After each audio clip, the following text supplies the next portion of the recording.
ইনি হচ্ছেন অভয়ার সেই মা, যে মায়ের প্রতি সারা পশ্চিমবাংলাবাসীর একটি সিম্প্যাথি ছিল। আর আজকে বারুইপুরের এই ঘটনা নিয়ে এমন একটি মন্তব্য করলেন যে এনার প্রতি আপনার ঘৃণা আসবেই। আগে কি বলেছেন শুনুন। নিন্দা জানাই, প্রচন্ড ধিক্কারও জানাই, কিন্তু আমার মেয়ের ঘটনার সঙ্গে এই ঘটনা যুক্ত নয়। কারণ কি আমি বলি, আমার মেয়ে একদম সুরক্ষিত জায়গায় ছিল।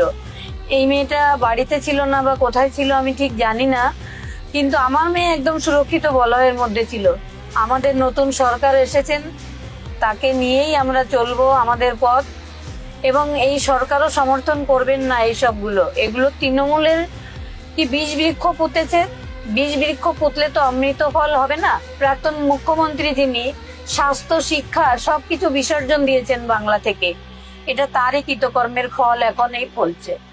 অভয়া কাণ্ড আর বারুইপুর কাণ্ড নাকি সম্পূর্ণ দুটো আলাদা ঘটনা। ওনার কন্যা একটি সুরক্ষিত বলয়ের মধ্যে, অর্থাৎ লক্ষিন্দরের সেই লোহার তৈরি বাসর ঘরের মধ্যে থাকতো, আর এই মেয়েটি বাড়িতে থাকতো না, কোথায় থাকতো এনার জানা নেই। একটাবার ভাবুন, দুটো কন্যা সন্তান, দুটোই এই পশ্চিমবাংলার সন্তান, দুটোই কোনো না কোনো মায়ের সন্তান, আর দুজনারই কোল খালি করেছে কিছু হয় না। আর দুটো ঘটনাকে আপনি আলাদা ঘটনা বলছেন, দুটোই একই ঘটনা। উভয় ঘটনায় যতজন আছে প্রত্যেকেরই ফাঁসি হওয়া উচিত, এটাই আপনার বলার কর্তব্য। আর আপনি সেখানে কি করছেন? নিজের মেয়েকে বলছেন যে একটা সুরক্ষিত বলয়ের মধ্যে ছিল, আর এটা বাড়িতে ছিল না, কোথায় ছিল আপনার জানা নেই। থুক।